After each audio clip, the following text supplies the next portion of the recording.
नमस्कार शेतकरी मित्रांनो, मी ऍक्टिव्ह फार्मर आणि माझ्या शेतीविषयक चॅनल मध्ये मी आपलं स्वागत करतो। शेतकरी मित्रांनो, आज आपण शेती व्यतिरिक्त एक दुसरा विषय जो आहे तो हाताळणार आहोत।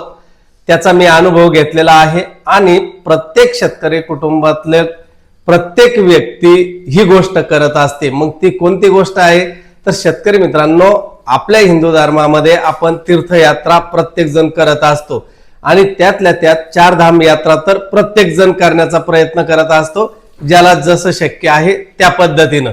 पण शेतकरी मित्रांनो, मी जी चार धाम यात्रा केलेली आहे ती प्रायव्हेट कार म्हणजे स्वतःच्या कारने केलेली आहे आणि सगळ्या गोष्टी मी स्वतः हाताळलेल्या आहेत, ज्या शक्यतो कोणी हाताळत नाही।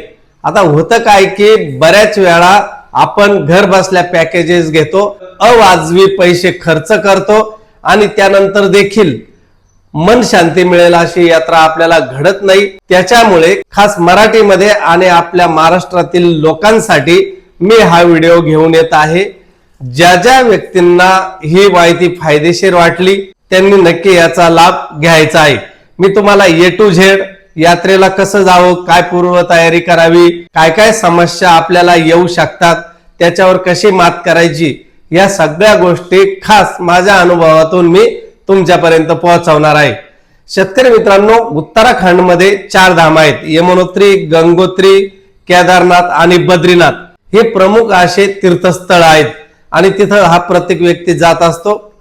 येथे जाताना आपल्याला रजिस्ट्रेशन करणं खूप गरजेचं असतं। जेव्हा गर्दी वाढते तेव्हा ऑफलाईन ऑनलाईन दोन्ही पण बंद असतं।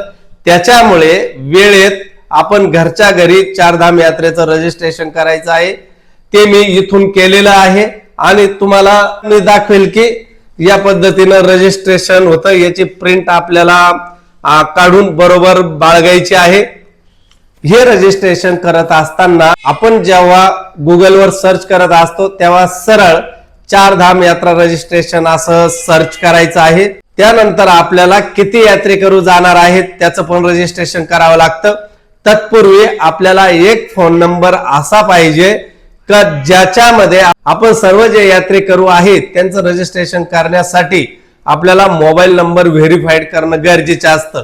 तो मी केलेला आहे। तिथं आपल्याला ग्रुप रजिस्ट्रेशनचा ऑप्शन उपलब्ध होतो। जेव्हा आपण एकत्र तीर्थयात्रा करत असू त्यावेळेस ग्रुपनं रजिस्ट्रेशन करणं गरजेचं असतं।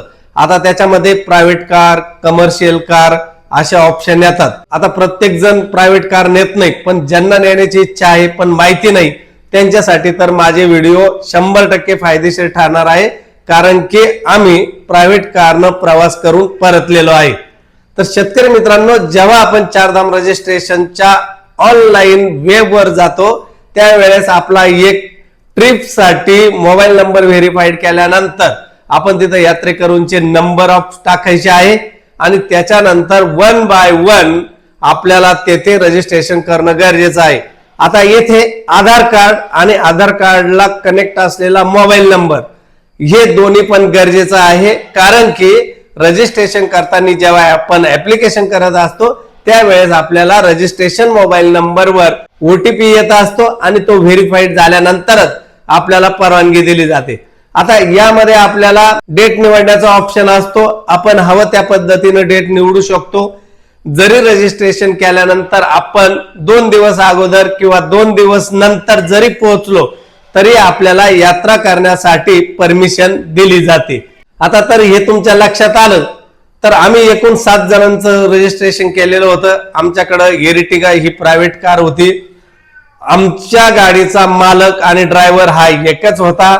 त्याच्यानंतर तुम्ही जो वाहन चालक नेत आहात तो मात्र धैर्यशील पाहिजे, त्याला ड्रायव्हिंगचा अनुभव पाहिजे आणि हिम्मत पाहिजे, कारण की तिथे सगळा घाट सेक्शन आहे। साधारण 1700 किलोमीटर इतका घाट सेक्शन आहे। रस्ते सध्या तर चांगले आहेत, पण यमुनोत्रीचा काही भाग जो आहे साधारण 80 ते 100 किलोमीटरचा, तिथं मात्र आपल्याला डोळ्यात तेल घालून ड्रायव्हिंग करणं गरजेचं असतं, कारण की बाकीच्या यात्रेकरूंचं देखील आपल्याला जबाबदारी घ्यावी लागते। एवढीशी चूक झाली तरी पण आपल्याला मोठ्या घटनेला सामोरं जावं लागू शकतं। त्याच्यामुळे जो तुमचा वाहन चालक आहे तो निर्व्यसनी असला पाहिजे, त्याच्यानंतर त्याला वाहतुकीच्या नियमांची जाणीव असली पाहिजे, त्याच्यानंतर त्याला ड्रायव्हिंगचा भरघोस अनुभव पाहिजे आणि त्याच्यानंतर आपल्याला कुठून कुठं जायचं आहे याच्यासाठी गुगल मॅपची माहिती पाहिजे. ह्या सगळ्या गोष्टी आपल्याला जर आपल्या वाहन चालकामध्ये दिसून येत असेल तरच इथून गेलेलं कधीही चांगलं. शेतकरी मित्रांनो, तुम्हाला अजून एक गोष्ट सांगेल की जेव्हा आपण चारधाम यात्रेला सुरुवात करतो त्यावेळेस फार किरकोळ माणसं आपल्याला व्यवस्थित माहिती देतात. एकदा आपण हरिद्वारला गेल्यानंतर तिथं एजंटांचा सुळसुळाट आहे, ते कधीही आपल्याला योग्य माहिती देत नाही. ते आपल्याला अशी माहिती पुरवतात की आपली कार तिथं पार्क करून त्यांची कार आपल्याला रेंटवर घेण्यासाठी भाग पाडतात. तर त्याचंही ज्ञान आपल्याला निघण्या अगोदर घेणं गरजेचं आहे. तो अनुभव आम्हाला आलेला आहे, तेही अनुभव मी तुम्हाला येत्या व्हिडिओमध्ये नक्की सांगेल. तत्पूर्वी या व्हिडिओमध्ये मी तुम्हाला रजिस्ट्रेशन वगैरे कसं करायचं हे सांगितलेलं आहे.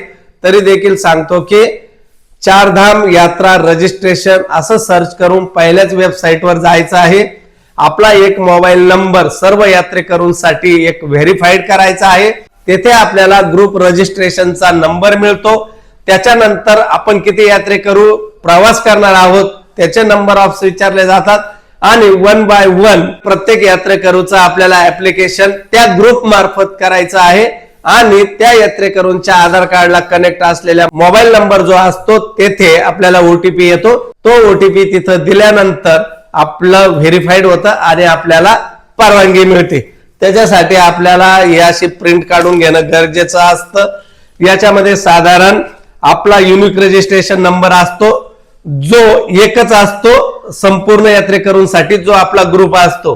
त्याच्यानंतर ग्रुप आयडी असतो. आपल्याला कुठं कुठं जायचंय ते विचारलं जातं. त्याच्यानंतर आपल्याला कोणत्या डेट पासून तर कोणत्या डेट पर्यंत प्रवास करायचा आहे ते विचारलं जातं. कमीत कमी आपण 15 दिवस त्याच्यामध्ये ऍड करायचे आहे. त्याच्यानंतर डिटेल मध्ये कोणत्या धामला किती तारखेला तुम्ही व्हिजिट करणार आहात ते देखील विचारलं जातं. तर ते मी तुम्हाला दाखवेल की आम्ही 4ही धामचं रजिस्ट्रेशन केलेलं होतं आणि 2-2 दिवसाचा फरक हा ठेवलेला होता. त्याच्यानंतर नाव, जेंडर, एज, तुम्हाला काही आजार वगैरे आहेत का हे विचारलं जातं. त्याच्यानंतर आधार कार्ड नंबर, ईमेल आयडी असला तो ऑप्शनल आहे. त्याच्यानंतर मोबाईल नंबर, आपल्याजवळ जो मोबाईल नंबर असेल तो, आपली कंट्री विचारली जाते, ऍड्रेस विचारला जातो. बाकी सगळं डिटेल मध्ये ऍड्रेस असतो. त्याच्यानंतर आपल्या बाबतीत जर चारधाम यात्रा करताना कोणता ऍक्सिडेंटली घटना घडली तर त्याच्यासाठी कॉन्टॅक्ट नंबर जो घरी असेल किंवा आपल्या आसपास असेल अशा व्यक्तीचा मोबाईल नंबर देणं गरजेचं असतं आणि त्याच्याशी काय रिलेशन आहे ते देखील विचारलं जातं. आता हे बघा, मोड ऑफ ट्रॅव्हल ऑफ धाम, तर त्याच्यासाठी मी हे प्रायव्हेट कार निवडलेलं आहे कारण की आम्ही प्रायव्हेट कारनं गेलेलो होतो. त्याच्यानंतर लगेच तुम्हाला ड्रायव्हरचं नाव आणि तुमच्या गाडीचा नंबर विचारला जातो.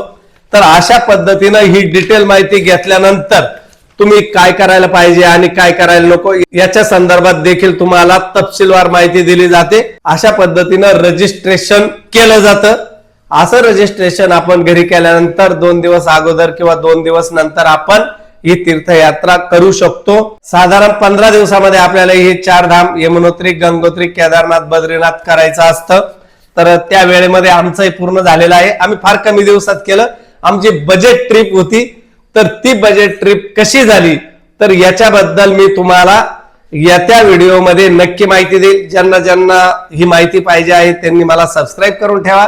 इतर शेतकरी मित्रांना शेअर करा. आवडलं तर लाईक करा.